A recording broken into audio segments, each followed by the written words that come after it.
All right, let's dive into Hemingway's The Old Man and the Sea. We're taking a close look at summaries of each part, to really get what makes this story tick. Okay. So picture this. A small Cuban fishing village. We've got Santiago, an aging fisherman, Yeah. and he's dealing with a rough 84-day losing streak. But get this, his young apprentice, Manolin, still totally believes in him. It's a cool dynamic. Right. And right away, Hemingway shows us Santiago's got a unique way of looking at things. How so? He refers to the sea as la mar, feminine, like a source of both challenge and comfort. Oh, interesting.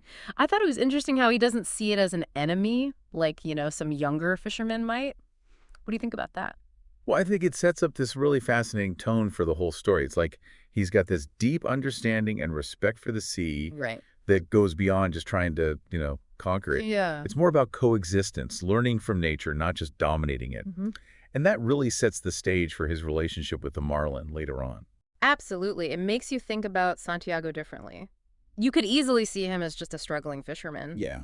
But there's clearly way more to him than that. And you see this even more in his pride, in his work, and how he refuses to let poverty define him, despite all the hardships. Right. Hemingway's great at showing Santiago's resilience. Yeah. He's weathered, toughened by a life at sea, Yeah. but his spirit's not broken.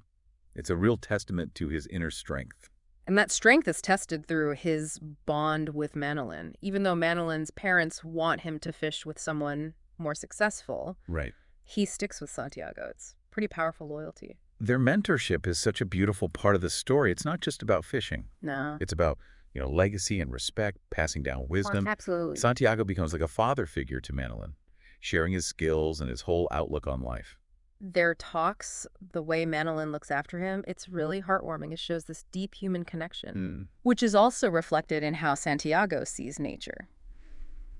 I was struck by him calling the marlin his brother, like a worthy opponent, not just prey. That's a huge point. It speaks volumes about who he is, and it foreshadows how intense their encounter becomes. Right. The marlin isn't just a fish. It's a test for Santiago's strength and a reflection of his own fighting spirit. And their battle is intense. 2 days wrestling with this massive creature, in pain, exhausted. Wow. But he keeps pushing, even remembering things like winning an arm wrestling match as a younger man, to find that extra strength. What do you make of those memories? What's Hemingway doing there? Well, they're not just flashbacks. They're symbols.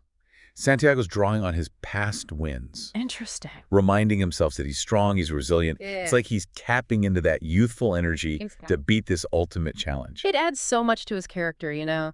Highlights that human spirit that just keeps going. And he finally kills the marlin, but it doesn't feel like a pure celebration, does it? True. There's triumph, for sure. But it's mixed with sorrow. He respects the marlin's sacrifice Right. and acknowledges their connection through this whole struggle. Yeah. He knows the weight of Yeah. taking a life, even if it's for survival. So we left off with Santiago heading back, right? Just the marlin's skeleton. Yeah. It's a powerful image, but how do the villagers react? You'd think coming back empty-handed after all that would be seen as, a failure.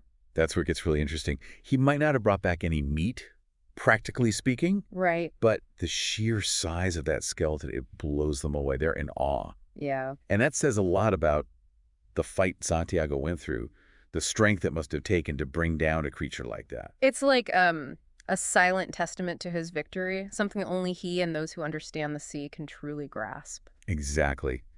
The skeleton becomes this symbol of the unseen battle, a reminder that how we measure a man isn't always about the tangible outcome. Huh. Sometimes the journey, the things you learn along the way, those can be more valuable than any material reward. Yeah.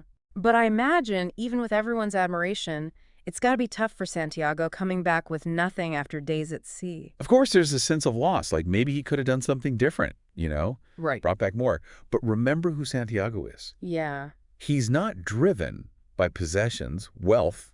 His life is simple. He's driven by something deeper that need to test himself against nature. And precisely.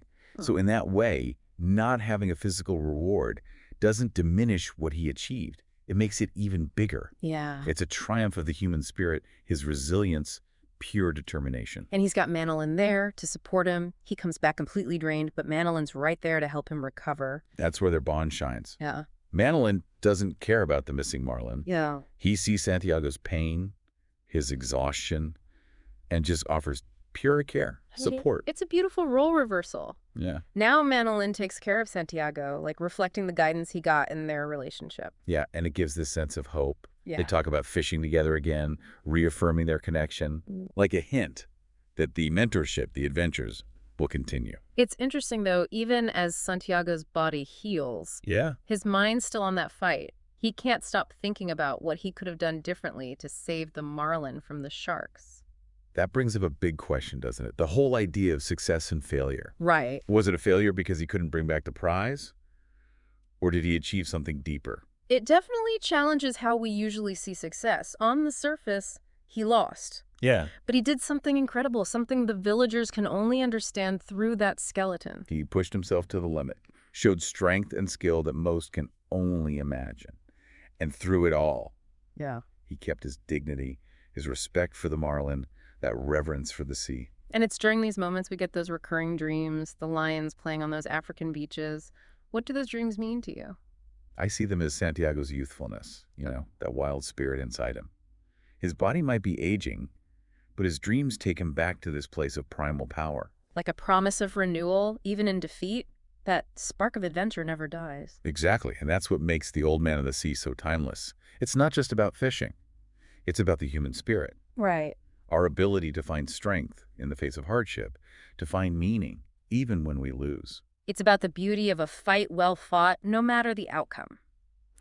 So Santiago rests, recovers, and we're left thinking about the deeper meaning of his experience. What awaits him as he comes out of this transformative journey?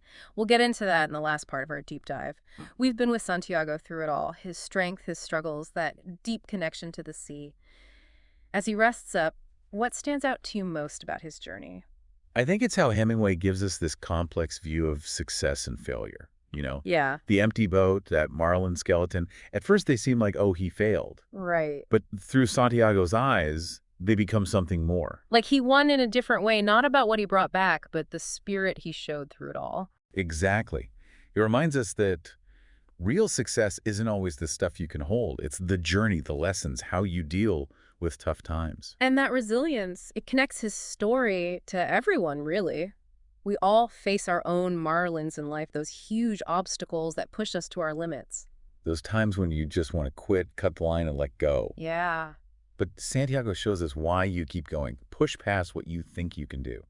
Facing those sharks head on, even if you don't come out perfect, the fight itself means something. Absolutely. It's like those scars we get, physical, emotional, they're proof of the battles we fought, what we learned. They become part of who we are. And that makes The Old Man and the Sea more than just an adventure, right? It's about being human. It reminds us we all have strength inside to endure, to find meaning, even when we lose something. It's like this call to action, embrace the challenges, find dignity in the struggle, never forget that spirit we all have. Powerful stuff. This book, it sticks with you, makes you rethink what success and failure mean, find inspiration in that human spirit, appreciate that bond between us and nature. So thinking about Santiago's experience, would why you call it a success or failure? And what would you have done differently in his shoes? Keep those questions in mind as you explore Hemingway's masterpiece. And that wraps up our deep dive today. Happy reading, and until next time, keep exploring.